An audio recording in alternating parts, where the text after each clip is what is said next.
Bonjour à toutes et à tous, passionnés de football africain et fidèles de Can Inside. Aujourd'hui, on va parler franc, on va parler vrai. Le Sénégal vient de s'imposer 3-1 face à la Gambie lors de cette trêve internationale. Super, bravo pour la victoire, bravo pour la fête à domicile, devant un public bouillant sur une pelouse impeccable. Mais les gars, il va falloir redescendre sur terre très rapidement. Le temps des célébrations est révolu. La question que l'on se pose aujourd'hui, et qui concerne d'ailleurs plusieurs nations africaines mondialistes comme le Maroc, c'est quand est-ce qu'on se reconcentre sur le football de très haut niveau ?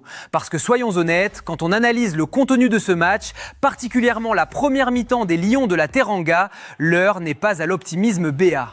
À aucun moment durant les 45 premières minutes, je n'ai vu une équipe concentrée. À aucun moment, je n'ai vu une équipe impliquée. Et surtout, à aucun moment, je n'ai eu l'impression de voir une équipe capable de regarder l'équipe de France les yeux dans 2 mois à la Coupe du Monde.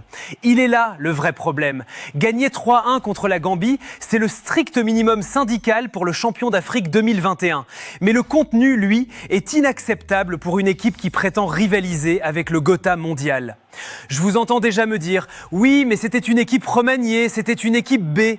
D'accord, mais n'oublions pas que de nombreux joueurs alignés aujourd'hui postulent pour une place de titulaire face aux Bleus. Est-ce que ce rendement peut vous satisfaire ? Absolument pas. Pendant que le Sénégal balbutiait son football face à la Gambie, que faisait la France de son côté ? Avec son équipe B, elle donnait une véritable leçon de football à la Colombie en s'imposant 3-1. La Colombie, pas la Gambie. Elle est là la différence de niveau et d'exigence. Sur l'ensemble de ce rassemblement, le Sénégal est très loin du compte. On est à des années-lumière de l'équipe rouleau compresseur de la dernière CAN, à des années-lumière de l'équipe qui atomisait ses adversaires, comme ce 8-0 face au Kenya en préparation. J'ai eu le sentiment tenace de voir une équipe qui a encore la tête à la fête, qui manque cruellement d'humilité et de rigueur. La première mi-temps a été un festival d'erreurs de concentration, des glissades improbables, des pertes de balles dangereuses dans l'axe, des duels perdus face à des joueurs gambiens à peine professionnels. Dans un match de gala à domicile, ça passe. Mais à la Coupe du Monde, face à Mbappé ou Griezmann, ces sautes de concentration se payeront cash. Et la monnaie, on ne vous la rendra pas. Le message est clair, la fête est finie, il est temps de se remettre au travail. Pour comprendre la colère et la frustration qui émanent de cette première mi-temps, il faut se pencher sur les cas individuels. Le football est un sport collectif, certes, mais quand les individualités censées tenir la baraque s'effondrent les unes après les autres par simple dilettantisme, c'est tout l'édifice qui vacille. Et c'est exactement ce qui s'est passé face à la Gambie. On a assisté à une succession d'erreurs de concentration ahurissantes, des fautes d'inattention indignes de joueurs évoluant dans les plus grands championnats européens. C'est le fameux syndrome du match de gala. On joue à la maison, le public chante, l'ambiance est festive et soudain, on oublie les fondamentaux du très haut niveau. Prenons le cas de la défense qui a été un véritable sketch lors des 45 premières minutes. Comment expliquer les errements d'un Malick Diouf ? Vous jouez à domicile, sur une pelouse qui ressemble à un billard, et on assiste à des glissades à répétition, des pertes d'appui totalement lunaires qui auraient pu coûter très cher. Mais le pire, le plus incompréhensible, c'est le grand écart de niveau affiché par certains cadres entre leur performance en club et ce qu'ils ont montré sous le maillot national. Regardez Nabil Mendy, évoqué sous le nom de Noble dans le débrief. Ce garçon évolue en Liga espagnole. Il y a quelques semaines à peine, il nous a sorti une masterclass absolue face à l'Armada du Real Madrid. Et là, face à la Gambie, il traverse la première mi-temps comme un fantôme, se faisant littéralement manger tout cru par l'attaquant gambien Yankuba Minteh. C'est inacceptable. Et que dire de Pathé Ciss ? Voilà un milieu de terrain robuste, habitué à ferrailler tous les week-ends contre le Barça ou le Real, dont la qualité première est l'impact physique et le jeu aérien. Et que fait-il ce soir-là ? Il perd ses duels de la tête dans sa propre surface face à des joueurs gambiens à peine professionnels. C'est une faute professionnelle sur le plan de l'engagement. Ajoutez à cela un Yehvan Diouf très fébrile dans les cages, auteur d'un match raté et de sautes de concentration coupables, et vous obtenez un cocktail explosif. Même si Diouf n'est pas le titulaire indiscutable au poste, le problème n'est pas intrinsèquement lié à son niveau, mais bien à l'attitude générale. Des pertes de balles dans l'axe, des passes directement dans les pieds de l'adversaire, une défense à 3 qui a pris l'eau de toutes parts avant que le sélectionneur ne repasse enfin à 4. Le constat est effrayant. Je le répète, et c'est le cœur de ce coup de gueule, ce genre de comportement à la Coupe du Monde, c'est un billet retour direct pour Dakar. Contre la France, la moindre glissade de Malick Diouf, c'est Kylian Mbappé qui part au but. Le moindre duel perdu par Pathé Ciss, c'est Antoine Griezmann ou Olivier Giroud qui sanctionne. La Coupe du Monde ne pardonne pas ce genre d'errance. Le très haut niveau, c'est la concentration de la première à la dernière seconde. Et sur ce rassemblement, le Sénégal a prouvé qu'il avait oublié cette règle d'or. Heureusement pour nos nerfs, le football est un sport qui se joue en demi-temps. Si le premier acte a justifié notre colère légitime face à un dilettantisme inacceptable, le second a eu le mérite de nous rassurer sur le potentiel intrinsèque de ce groupe élargi. Le déclic, un réajustement tactique salutaire et indispensable. L'expérimentation d'une défense à 3 au coup d'envoi a pris l'eau de toutes parts, créant des béances effrayantes. Mais dès la sortie de Nabil Mendy et le retour à une ligne de 4 beaucoup plus classique et équilibrée, la physionomie de la rencontre a drastiquement changé. Le Sénégal a enfin posé le pied sur le ballon, resserré les lignes et commencé à jouer dans le bon sens. Dans ce sursaut d'orgueil collectif, un homme a littéralement crevé l'écran. Un joueur qui est tout simplement en train de changer de dimension sous nos yeux, Lamine Camara. Ce que réalise le joyau de l'AS Monaco en ce moment, c'est du très très haut niveau. On l'a vu rayonner en Ligue 1, enchaîner les masterclass, notamment lors de ses récentes confrontations face au Paris Saint-Germain. Son entrée en jeu face à la Gambie a agi comme un véritable électrochoc sur le milieu de terrain sénégalais. Là où Lamine Camara impressionne le plus aujourd'hui, c'est dans sa spectaculaire métamorphose athlétique.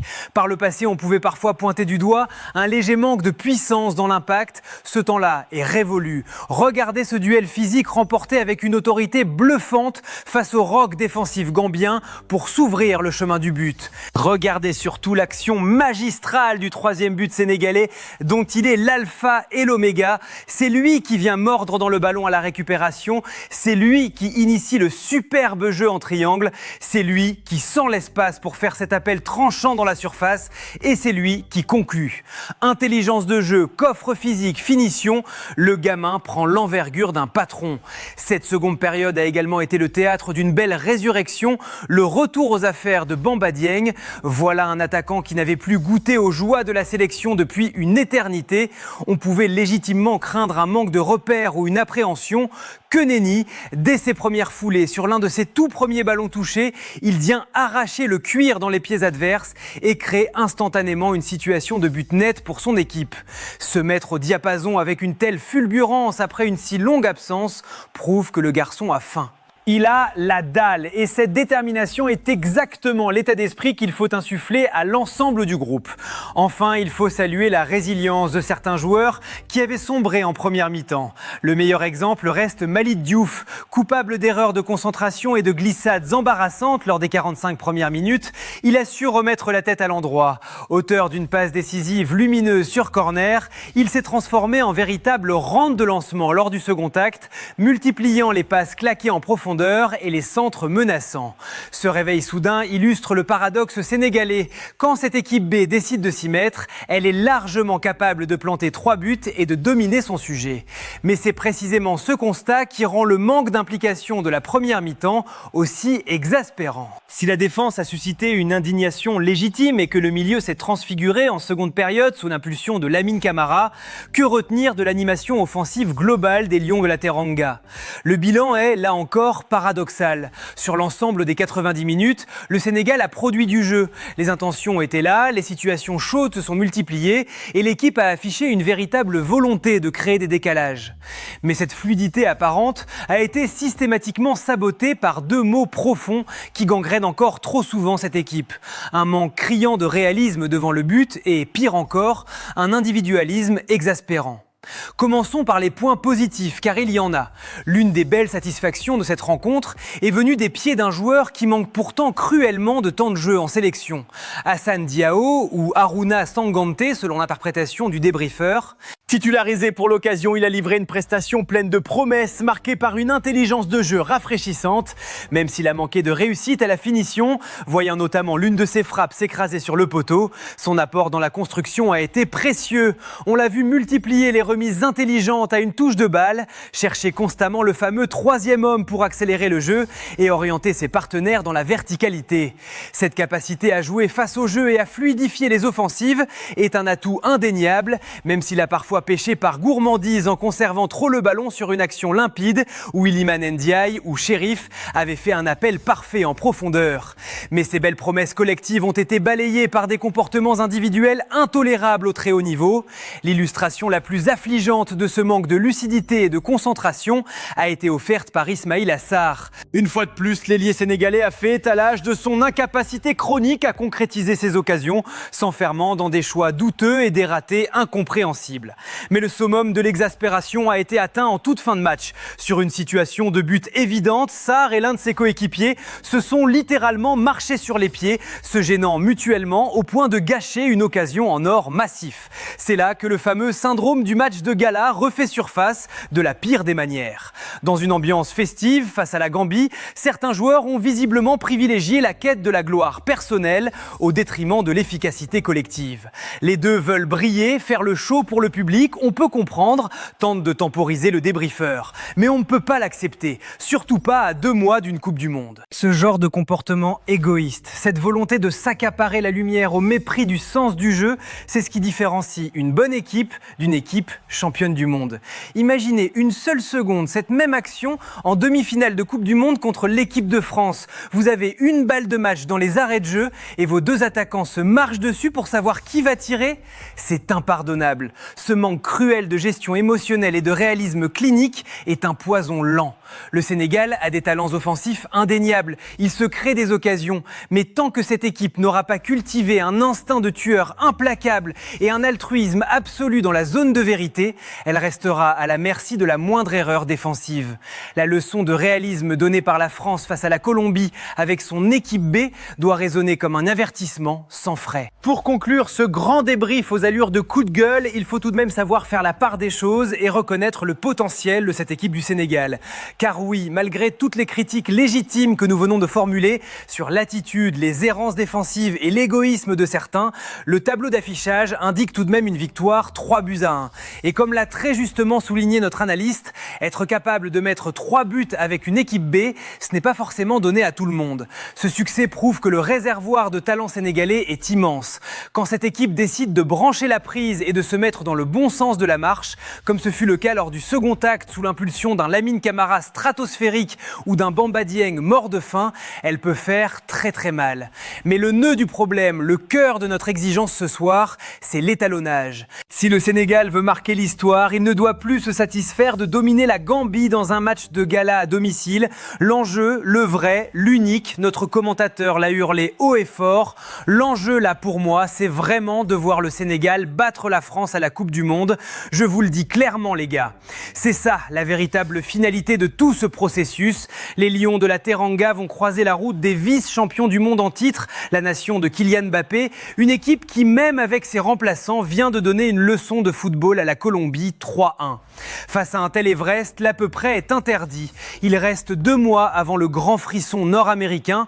D'ici là, le staff technique a un travail colossal à abattre pour gommer ces sautes de concentration indignes du très haut niveau. Il y aura encore des matchs amicaux de préparation cruciaux pour procéder au dernier réglage. Et surtout, il faudra scruter à la loupe les performances de nos internationaux dans leurs clubs respectifs. Ceux qui penseront que leur place est acquise se trompent lourdement. La Coupe du Monde réclame des soldats irréprochables, des joueurs capables de respecter les consignes tactiques à la lettre et de faire passer le collectif avant leur gloire personnelle. La fête est finie, messieurs. Le trophée de la CAN est rangé dans l'armoire. Les célébrations sont derrière nous.